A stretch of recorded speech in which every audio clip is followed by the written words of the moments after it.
मजा आएगा ना भिड़ो।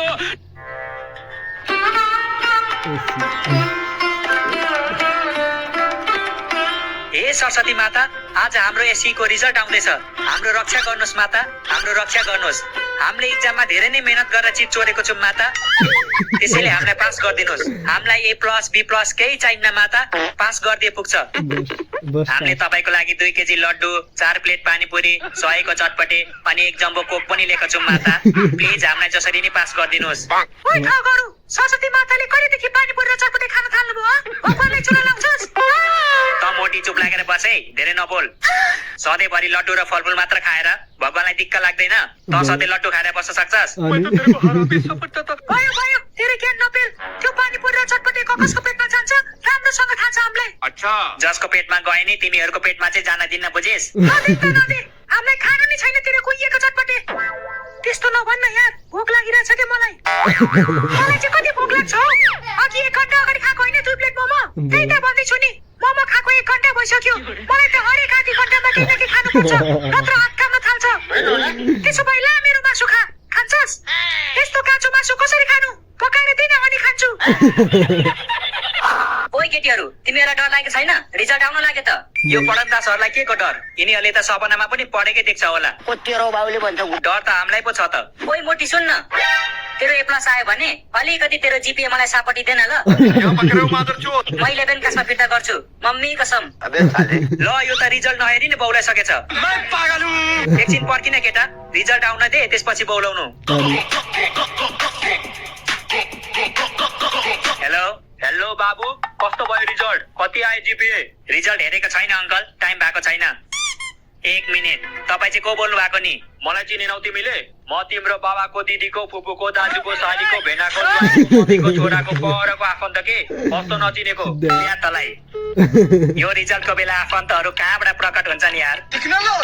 यस्तै हो आफन्त भनेको। हामीलाई पढ्दा चाहिँ मरि गए फोन उठाउँदैनन्, बरु लास्टले फोन उठाउला तिनीहरूले उठाउँदैनन्। अनि रिजल्टको बेला चाहिँ फोन नम्बर खोताली खोताली कल गर्छन् मुर्दारहरू। बात त सही है। सबलाई एक ठाउँमा राखेर झ्याम हान्नु पर्ने सिस्तो पानीले। उफ, गर्मी भइसक्यो हौ, कतिखेर आउँछ रिजल्ट? 10 बजे आउँछ भन्दै थियो रुटिन अफ नेपाल बन्दले त। अहिले कति बज्यो हेर त? अहिले 9:55 भएछ। अझै 5 मिनेट बाँकी रहेछ। हिँड खाजा खाएर आम। ओइ मोटी, कति खान्छस् हौ, कति खान्छस्? यसले त पछि आफ्नो बुढालाई पनि खान्छ होला। खान्छु, त जस्तो बुढा पायो भने चाहिँ पक्कै खान्छु। म जस्तो त पाउँदैनस् बहिनी, म सिंगल पिस हो। किन? त गन्जीको सट्टा ब्रा लगाएर हिँड्छस् र? ओइ मोटी, बढी बोलेको हो त? सुरु कसले गरेको? गाइस 10 बज्यो, 10 बज्यो गाइस, 10 बज्यो। ल रिजल्ट आयो। साले त के होस् कि क्या हो? मलाई किन किस गरेको? सरी यार, सरी, माफ गर्दे मलाई। एक्साइटेड भएर किस पो गरेछु। साले एक्साइटेड थिइस् भने यहाँ देखिनस् केटीहरू? मलाई नै किस गर्नुपर्छ? अर्काको छोरीलाई कहाँ त्यसरी किस गर्न पाइन्छ हो? अनि अर्काको छोरालाई चाहिँ त्यसरी किस गर्न पाइन्छ त? हाम्रो चाहिँ इज्जत छैन? छके छ, यो देशमा सबैभन्दा धेरै इज्जत तेरै छ। भयो, ल्यापटप खोल, रिजल्ट आइसक्यो। ल्यापटप हामीले खोलिसक्यौँ। कसको चेक गरेको? मोटीको? तेरो बाउ मोटी, तेरो आमा मोटे, तेरो मामा मुतुवी, तेरो माइजू मुतुवा, त मधुवी। पदुवा। तेरिका झगडा गर्ने भए मजाले गर त तिमीहरू। के भनेको थियो? बाउलाई मोटी रे, आमालाई मोटे रे, मामालाई मुतुई रे, अनि माइजूलाई मुतुवा रे। लिङ्ग मिलाउन आउँदैन तिमीहरूलाई? कि व्याकरण पढेनौ तिमीहरूले? रुको जरा। ओइ व्याकरणमा पनि लिङ्ग थियो र? मैले त हेल्थ एन्ड पपुलेसनमा पो देखेको थिएँ त। प्यारी समझ गई। साले मैले स्त्रीलिङ्ग र पुलिङ्गको कुरा गरेको, त्यो लिङ्गको कुरा गरेको होइन। ल भयो भयो, लिङ्गको बारेमा पछि कुरा गरौँला। अहिले रिजल्ट हेरौँ। ओइ A+ आएछ मेरो A+, 3.85 GPA। 3.85? या यति धेरै जिपिए मात्र म जस्तो 5 जना पास हुन्छ त यार। बधाई छ है तँलाई, congratulation. Thank you God. Thank you God. एक झापड दिनुपर्ने। के हेरेको? ह्यान्डसम केटा देखेको थिइनस् कहिले? के बोले भाइ? त ह्यान्डसम भए म मिस नेपाल। केरो बाबुले भन्यो। त मिस नेपाल होइन त अल नेपाल हो। सबै नेपालीको पोसो तैँले नै बोकेको छस्, त्यसैले त अल नेपाल होस्, मिस नेपाल होइन। योसँग त बोल्नै बेकार छ के? तँलाई अब रिग्रेट हुँदैछ होला। बोल के योसँग? मुड खराब किन गर्छस्? A+ आएको छ, खुसी हुन। ओ सही भनिस् तैँले, यस्तासँग बोलेर आफ्नो मुख किन दुखाउनु? आइज तेरो चेक गर अब। नसकिने भयो। ओइ मेरो पनि A+ आएछ, 3.9 GPA। 3.9? 3.9 होइन होइन, वेबसाइट ह्याङ भएको होला। फेरि चेक गर मजाले। वेबसाइट होइन यिनीहरूको रिजल्ट देखेर तेरो दिमाग चाहिँ ह्याङ भए जस्तो छ ह्याङ भइहाल्छ नि यार 3.9 कसरी आउन सक्छ के एक्जामको बेला भातको सट्टा किताब खाएको थिइस् कि क्या हो ओइ तँलाई पनि कङ्ग्रेचुलेसन अरे पार्टी गर्नुपर्छ ल ल ल तर कसैमा गर्ने तेरोमा कि मेरोमा तेरोमा गरौँ न तेरो घर ठुलो छ घर मात्र ठुलो छ कि अरू कुरा नि ठुलो छ के भनिस् मेरो मतलब कोठा के कोठा घर मात्र ठुलो छ कि कोठा नि ठुलो छ भनेको के मैले छोड अब मेरो चेक गर्छु ए सरस्वती माता मलाई थाहा छ म अल्छी छु तर म कसम खान्छु यदि तपाईँले आज मलाई पास गरिदिनु भयो भने म जिन्दगीभरि मेहनत गर्नेछु म यति मेहनत गर्नेछु कि तपाईँ खुद मेरो अगाडि आएर भन्नुहुनेछ बाबु यति धेरै मेहनत नगर यमराजले तिमीलाई हेरिरहेछ कोही त नहेर्ने हो नहेर्ने भए छोड म हेर्छु पक्न पक छिटो हेर्न त यहाँ मान्छेको ढुकढुकी बढिसक्यो सुरुमा के पो लेख्नु पर्छ मेरो नाम होइन नाम होइन साले सिम्बल नम्बर हो सिम्बल नम्बर हेर्न त के लेखेको छ ए सिम्बल नम्बर पो त है खोइ त मेरो सिम्बल नम्बर लो तेरो सिम्बल नम्बर हामीलाई थाहा हुन्छ एडमिट कार्ड खोइ तेरो यहीँ छ नि मसँग यहाँ हेर्न त उल्लु रे ओइ तँलाई बोलाउँदैछ चुप राख साले छिटो हेर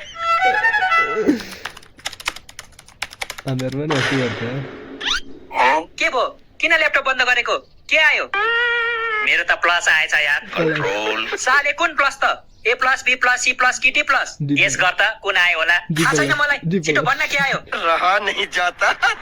गेस गर त खतरा गेस गर्छ छैन र ए प्लस नजिस्किन यार मेरो र ए प्लस को दुश्मनी छ थाहा छैन तँलाई त्यसो भए बी प्लस आएको होला आउँछ बी प्लस सँग त झन् 9 क्लासमै ब्रेकअप भएको मेरो त्यसो भए सी प्लस आएको होला अरे तँलाई कसरी थाहा भयो त मलाई मन पराउँछस् कि क्या हो सिधै सी प्लस आयो भन्न सक्दैन थिस् साले भन्न त सक्दै नि तर सिधै भन्दा मजा आउँदैन नि त बेबी सी प्लस मात्र आउँदा दुःख लागेको छैन तँलाई के को दुःख हौ सी प्लस त आएको हो नि तेरो जस्तो बोसो आएको छ र दुःखी हुनलाई खोइ छोड अब मेरो पालो कङ्ग्रेचुलेसन भन्दैनस् मलाई ल कङ्ग्रेचुलेसन अर्को चोटि डी प्लस ल्याउनु मान्छे होला बधाई दिएको कि शराब दिएको तैले मेरो त सी पनि आउँदैन होला यार लास्टै डर लागिरहेछ चिन्ता नगर न त फेल भइस् भने म तँलाई ट्युसन पढाउँछु के ट्युसन फी चाहिँ 5000 है अहिले नै भनिदिएको छु हामी चाहिँ किन बसिरहेको हिँड घर जाऊ पक्ला एकछिन ल्यापटप लानु परेन के भनिस् ल्यापटप लाने रे तँ एक्लैको हो यो ल्यापटप हामी सबैको पैसा छ यहाँ तर मैले 1000 रुपियाँ धेरै हालेको छु नि त त्यसैले म राख्छु यो ल्यापटप त्यस्तो कुरा गर्ने भए त मैले 1000 रुपियाँ कम हालेको छु त्यसैले म राख्छु यो ल्यापटप यस गाइज मेरो पी आयो पी अब बाबाले मलाई बाइक किनिदिनुहुन्छ जब बी आउँदा पनि बाइक यसको बाउ धनी होला किनिदिहाल्छ नि बिल्कुल मेरो बाबाले बी आयो भने बाइक अनि सी आयो भने साइकल किनिदिन्छु भन्नुभएको थियो मलाई अनि ए आयो भने चाहिँ ए आयो भने एरोप्लेन त्यस्तो धनी हुनुहुन्छ तेरो बाउ अनि अस्ति भर्खर यसको भाइलाई कार किनिदिनु भएको छ तिमीहरूलाई के थाहा यसलाई पनि किनिदिनु भएको थियो तर यो बाँदरले त्यसको रिमोट नै बिगारिदियो खेलाउने कार पो किनिदिएको म त रियल कार होला भनेको त त्यसो भए तेरो बाइक पनि रियल होइन होला होइन नि तिमीहरूलाई जिस्काएको पो त बी ल्याउनेलाई कसले बाइक किनिदिन्छ हौ मलाई त बाबाले पास भइनास् भने सपनामा पनि पिट्छु भन्नुभएको छ यार बिजोक हुने भयो मेरो चाहिँ पहिला रिजल्ट त चेक गर के थाहा पास भएको छस् कि पास भएको छैन के थाहा छ मलाई केही त लेखेको थिइनँ मैले छिटो चेक गर्न पेटमा मुसा कुदिसक्यो मेरो मसँग मुसा मार्ने दबाई छ देऊ त रिजल्ट चेक गर्न यार मलाई विश्वास छ के त पास भएको छस् अनि भएको छुइनँ भने चाहिँ भएको छैनस् भने म छु त म सम्झाउँछु के तेरो बाउलाई यसको बाउलाई छोड त सुरुमा तेरो बाउलाई सम्झा टोलको सबै आन्टीहरूलाई नम्बर माग्दै हिँड्छ रे तेरो बाउ कसले भनेको तँलाई त्यो भन्न मिल्दैन मैले कसम खाएको छु तर सबलाई थाहा छ यो कुरा तेरो बाउले भन्यो होला ओइ बमे तेरो बाउको गुण तँमा पनि सरेको रहेछ त पनि स्कुलको सबै केटीहरूलाई नम्बर माग्दै हिँड्दै छैन माग्थे त तँलाई के भयो बिचरा सबलाई नम्बर माग्थ्यो तर कसैले दिँदैन थियो हे माता अब मेरो जिन्दगी तपाईँको हातमा छ रक्षा गर्नुहोस् माता रक्षा गर्नुहोस्